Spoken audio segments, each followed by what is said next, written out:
Bonjour à toutes et à tous et bienvenue sur NTD l'Actu. L'actualité du jour est dense en ce lundi 18 mars. Mais avant de commencer, si vous aimez nos émissions, n'hésitez pas à nous encourager en vous abonnant et en likant la vidéo. Ça ne mange pas de pain, comme on dit, et ça nous aide à développer la chaîne.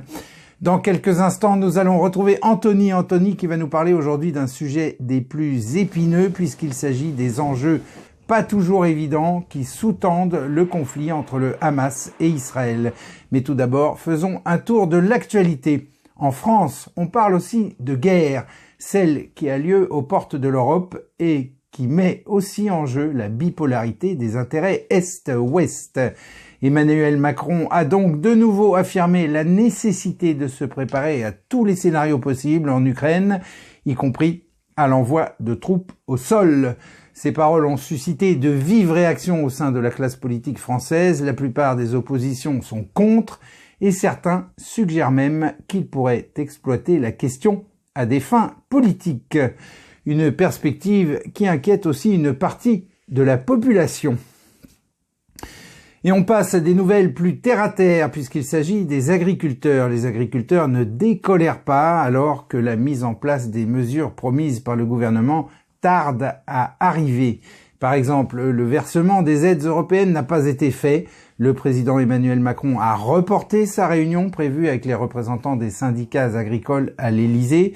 Alors que de nouvelles actions se préparent, le ministre de l'Agriculture prévoit de visiter une exploitation pour tenter d'apaiser les tensions. Le sentiment dominant est que le gouvernement ne cherche pas à régler les problèmes, mais plutôt à jouer la montre dans l'espoir que le mouvement s'épuise peu à peu. Et il n'y a pas qu'à la campagne qu'il se passe des choses. À la Courneuve, en Seine-Saint-Denis, le commissariat a été visé par des tirs de mortiers d'artifice et des cocktails Molotov. Cela survient 4 jours après la mort d'un jeune de la ville lors d'une course-poursuite avec la police. 9 personnes ont été interpellées. Des renforts ont été déployés pour sécuriser la zone et les autorités ont signalé un retour au calme aux alentours de minuit. Et des mortiers d'artifice ont résonné aussi à Marseille lors du carnaval de la Plaine, une parade contestataire qui a dégénéré à la tombée de la nuit. La préfecture avait autorisé le rassemblement jusqu'à 18h30, bien qu'il n'ait pas été déclaré en mairie, mais les participants ont refusé de quitter les lieux. Des jets de projectiles et des tirs de mortiers d'artifice ont entraîné l'intervention des policiers et des pompiers pour disperser le rassemblement. Ces affrontements ont abouti à des barricades, des feux de poubelle et des blessures légères du côté des forces de l'ordre, ainsi que des manifestants. 2 personnes ont été interpellées. Et il est temps maintenant de retrouver Anthony. Anthony, c'est à vous. Merci Rémi. Bonjour à tous. Vous le savez, la guerre entre Israël et le Hamas est l'une des plus controversées des temps modernes. Du côté israélien, environ 1200 personnes ont été tuées et 240 enlevées. Et selon les chiffres du ministère de la Santé du Hamas, plus de 30 000 Palestiniens ont été tués depuis le début de la guerre. Et comme vous le savez, dans ce conflit, l'État hébreu a organisé une pénurie de nourriture assumée. Résultat, Gaza est désormais en proie à la famine et à la maladie. Alors face à la gravité de la situation, John Lyons, rédacteur en chef des affaires internationales de la chaîne ABC, s'est entretenu avec les hommes politiques et militaires les plus puissants d'Israël sur la stratégie et les intentions du pays. D'après l'ancien Premier ministre israélien Ehud Barak, Benjamin Netanyahou aurait délibérément encouragé le développement du Hamas. Écoutez plutôt. Êtes-vous en train de dire que Benjamin Netanyahou a délibérément encouragé le Hamas pour tenter d'empêcher la création d'un État palestinien? Bien sûr, il l'a même délibérément et systématiquement déclaré. Quiconque veut éviter la menace d'une solution à 2 États doit soutenir ma politique consistant à verser de l'argent pour la protection du Hamas. Ce que nous avons fait avec l'autorisation de notre Premier ministre, c'est de permettre au Qatar de transférer une énorme somme d'argent en liquide, probablement plus de 1,4 milliard de dollars. Ce faisant, nous avons renforcé le pouvoir du Hamas. Nous avons tout fait pour que le Hamas continue à contrôler Gaza et que l'autorité palestinienne contrôle la Cisjordanie. Netanyahou a soutenu que l'argent du Qatar avait pour but d'éviter une catastrophe humanitaire.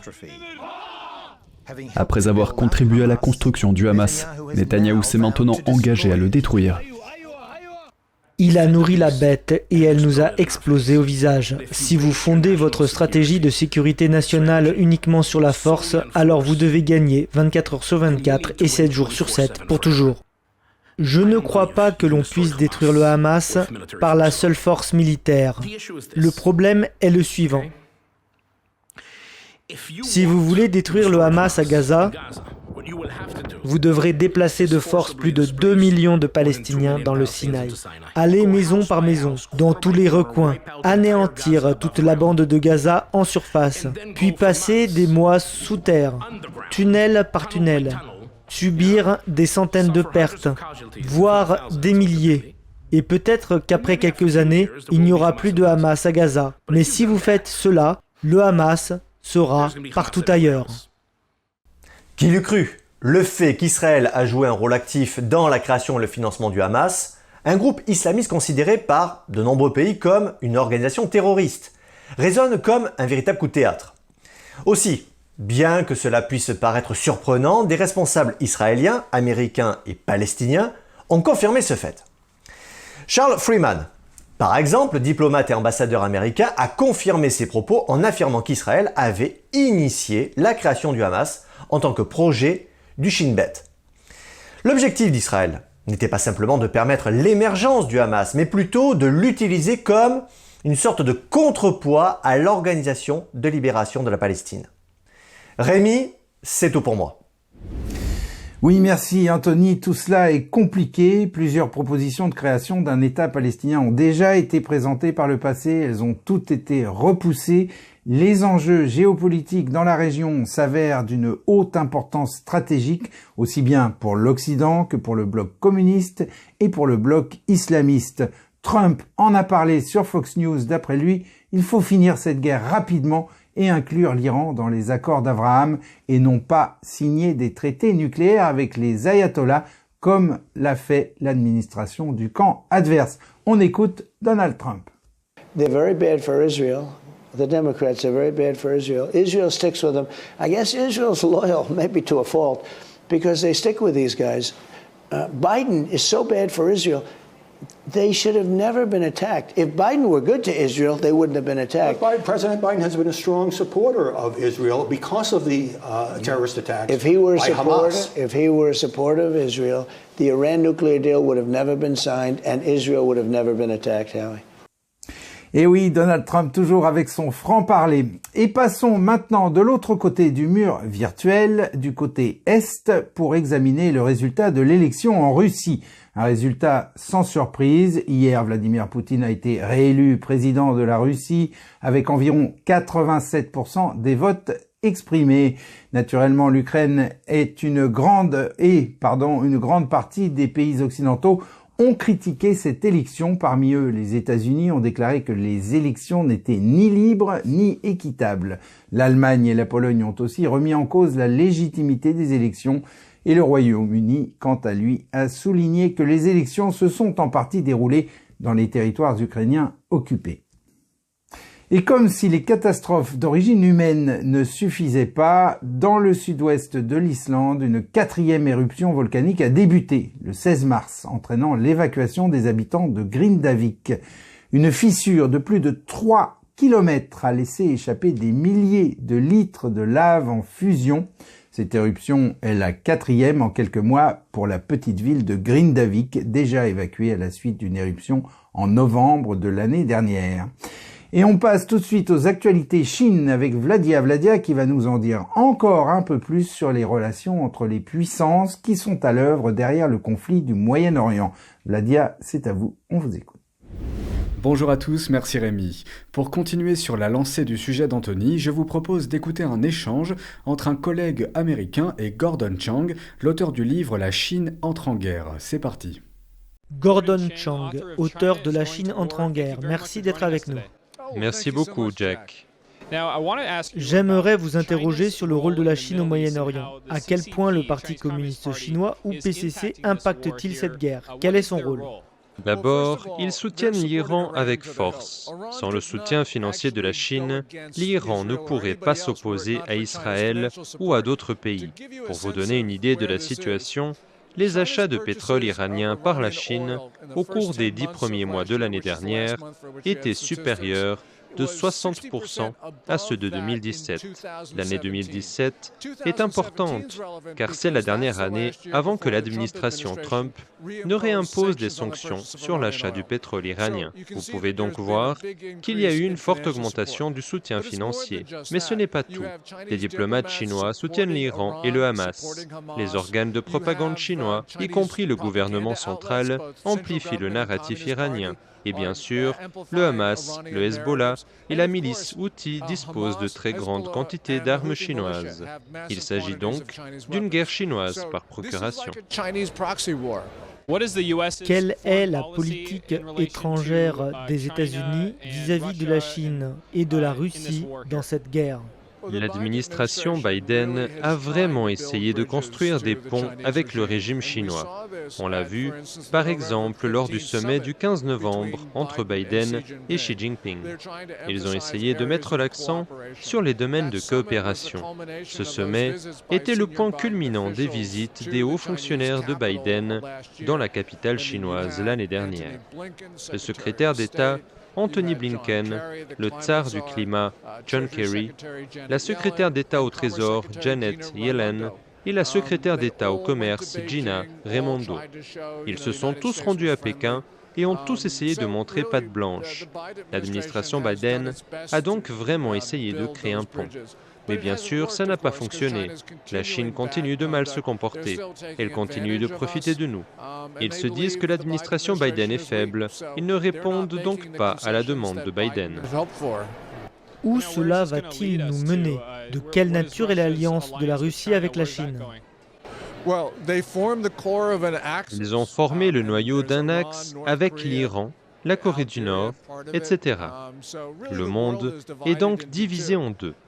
Les Chinois et les Russes le savent. Ils travaillent à déstabiliser le monde. Et malheureusement, les États-Unis et l'Occident ne veulent pas admettre ce qui se passe. Nous ne pouvons pas nous défendre tant que nous ne sommes pas prêts à admettre que ce sont des ennemis. N'oubliez pas que la Chine a déclaré, je cite, « une guerre populaire contre nous » en mai 2019. Washington l'a tout simplement ignorée. Cette phrase est pourtant importante du point de vue chinois. On dit que ce n'est que de la propagande et on l'ignore. Mais la propagande est d'une importance capitale pour un régime comme la Chine. Ignorer leur hostilité est donc à nos risques et périls. Merci beaucoup, Gordon Chang. Merci à vous, Jack. Et voilà, j'espère que cet échange vous aura appris des choses. Merci à tous, merci Rémi, à demain. Oui, merci mon cher Vladia, on apprend toujours quelque chose avec vous. Et d'ailleurs, nous allons rester en Chine pour finir ce journal et nous allons le finir en toute sérénité car je vous propose de rejoindre le moine Guanxiu. Guanxiu était un moine bouddhiste de la secte Chan ou Zen en français. Du début du Xe siècle, il était peintre, calligraphe et poète. Dès l'âge de 7 ans, il a vécu dans un monastère Chan où il a commencé à développer ses talents artistiques. Sa renommée en tant que peintre provient de ses représentations d'Arhat, ses disciples de Bouddha qui reflètent une dévotion rigoureuse.